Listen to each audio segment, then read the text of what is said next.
Ya, jadi berawal karena ini perbuatan ini berulang, ya kan? Dari awalnya itu memberikan hukuman dengan memberikan kekerasan, contoh seperti ini, karena sudah susah untuk diberitahu dicubit. Kemudian karena saking seringnya dicubit, jadinya tidak merasa takut lagi. Karena sudah merasa tidak takut lagi, dicubit pakai tangan. Ya, terus kemudian mungkin ada banyak hukuman lain dan perilaku tersebut tidak hanya dilakukan oleh orang tua angkatnya sendiri. Ya, jadi dalam hal ini karyawan atau orang-orang yang ikut tinggal di dalam rumah dan toko itu ikut melakukan juga. Ada yang bentuknya memberikan kekerasan secara langsung, ada yang sifatnya memberikan bantuan. Jadi secara bersama-sama untuk memberikan hukuman kepada anak ini. Kurang lebih seperti penyakit TBC. Penyakit TBC, kemudian dia dilarang untuk meminum air menggunakan gelas selain punyanya dia gitu. Jadi kesalahan-kesalahannya itu hal-hal yang tidak diperbolehkan untuk anak kecil ini dilakukan, namun kemudian dilakukan, kemudian dia dihukum. Pernah, ya orang tua angkat ini juga tetap memperhatikan dari kesehatan si Yesa ini juga sebetulnya. Karena selain dari penyakit TBC ini, ada penyakit bawaan sebelum anak ini diadopsi berupa penyakit kulit, dan itu juga keluarga ini berusaha untuk menyembuhkan dari penyakit ini. Yesa ini anak ketujuh dari 9 yang kandung, ya, dari orang tua kandungnya ini anak ketujuh dari 9. Oh, orang tua angkat ini, oh ya, mereka memiliki anak, ya, satu laki-laki. Untuk kondisi mental belum kami periksa baik secara menggunakan ahli psikologi, ya. Namun karena belum membutuhkan ke arah sana, ya kan? Maksudnya tidak ada indikasi bahwasanya ada kelainan secara mental, jadi kita belum menggunakan ahli psikologi dalam hal ini. Secara keseharian orang tua angkat dari korban ini bekerja sebagai pedagang, ya, membuka toko sembako di depan rumahnya.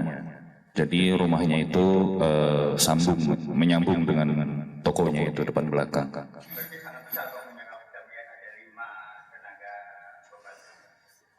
Besar dan tidaknya relatif, tapi cukup untuk 5 orang dan 2 orang tua. Baik, untuk di hari H kematian dari si Yesa ini, dari keterangan saksi dan tersangka ini memang diajak belajar menyelam, yang kemudian karena mungkin kesal dicelup-celupkannya anak kecil ini di dalam air. Kemudian mungkin karena hal tersebut terjadi pendarahan, kemudian dibawa ke puskesmas, namun sudah tidak bisa diselamatkan saat di perjalanan. Jadi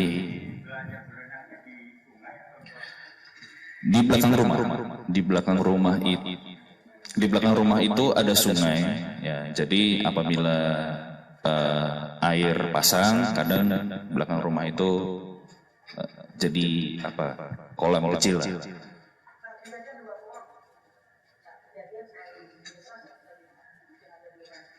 Pada saat kejadian yang berada di lokasi, ibu angkat dari korban dan anak laki-lakinya.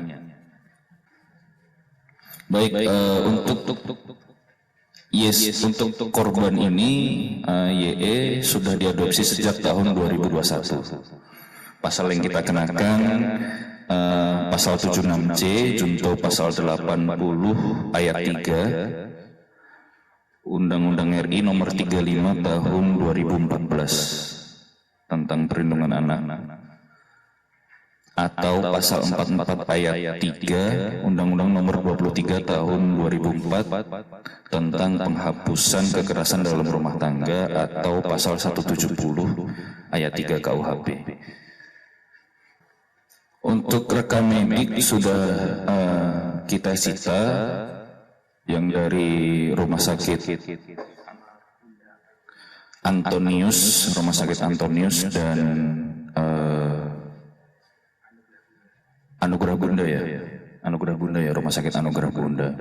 Kemudian kami sedang meminta untuk rekam medis yang ada di rumah sakit Sudarso, ya Sudarso. Ya.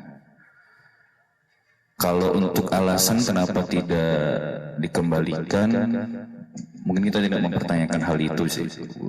Ya, mungkin bisa jadi kami masukkan untuk dipertanyakan. Terima kasih, Bu. Untuk hal terkait masalah minum obat atau kedisiplinan sih tidak kami tanyakan ke arah sana sih.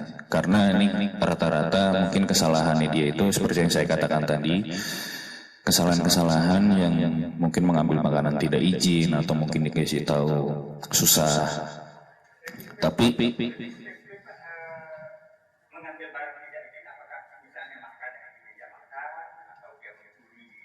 iya, makanan di meja makan. Oke. Kemudian hasil penyelidikan kami ini masih dalam bentuk interogasi dan wawancara terkait di sekitar Yesa ini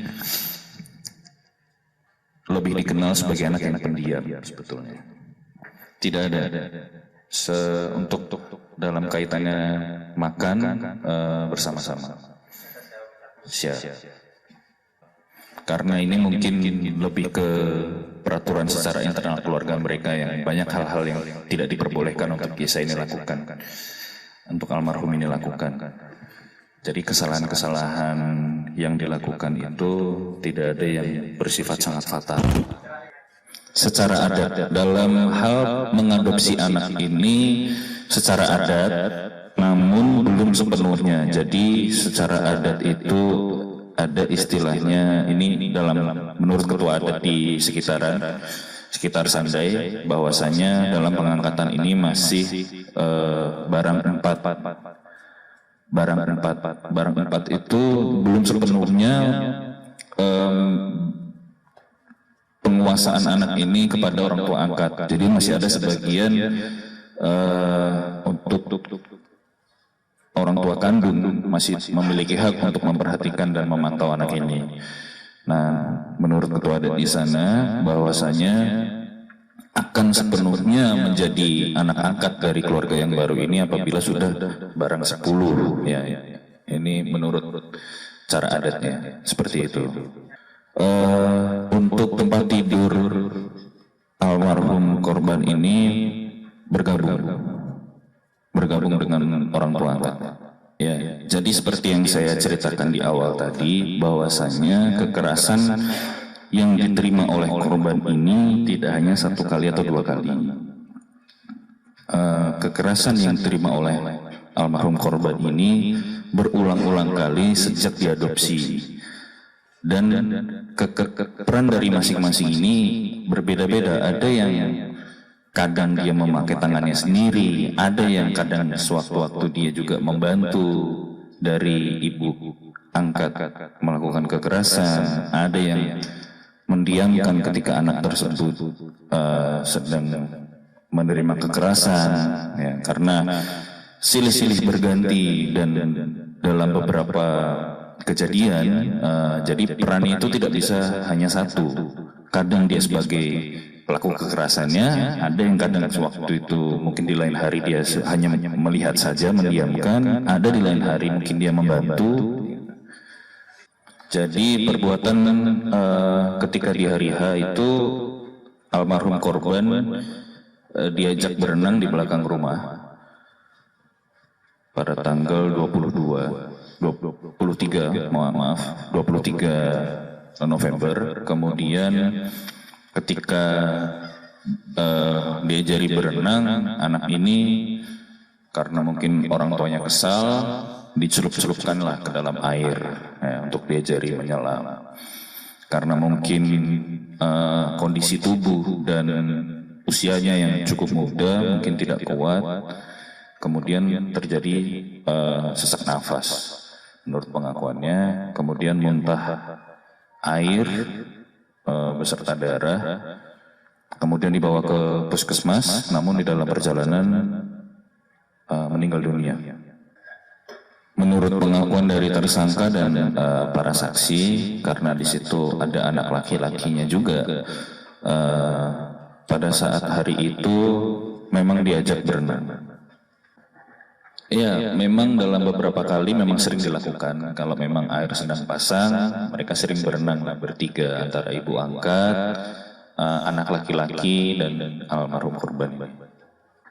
Baik, sedikit menanggapi terkait dengan postingan yang ada di media sosial terkait ditemukannya di rumah sakit itu, kami sudah menerima itu dan kami memang sedang menyelidiki akan hal itu tersebut. Untuk saksi-saksinya sudah kita periksa, yang masih kita tunggu adalah permintaan rekam medis kami ke Rumah Sakit Sudarso. Dan untuk terkait apa yang disampaikan tadi, mungkin akan kami jadikan masukan agar melakukan penyelidikan mendalam, lebih dalam lagi, dan karena prosesnya ini masih berlanjut, mungkin dari saksi atau jumlah barang bukti nantinya mungkin juga akan berkembang seiring fakta-fakta yang akan alat bukti yang akan kita dapatkan. Terima kasih. Baik, rekan-rekan media, rekan-rekan dari KPPAD, rekan-rekan dari warga masyarakat yang hadir, mungkin sementara demikian penyampaian progres terkait dengan penanganan kasus kematian saudari YE ini. Dalam penanganan kasus ini, ke depan kita akan mendalami lagi, melakukan pemeriksaan lebih lanjut, termasuk kepada saksi dan barang-barang bukti yang ada, dan nanti dinamikanya ke depan, perkembangan akan senantiasa kita informasikan kepada rekan-rekan sekalian sehingga dapat sama-sama kita monitor progres dan perkembangan dari penanganan kasus ini. Mungkin kurang lebih demikian. Terima kasih atas atensi dan perhatiannya. Wabillahi taufiq wal hidayah. Wassalamualaikum warahmatullahi wabarakatuh.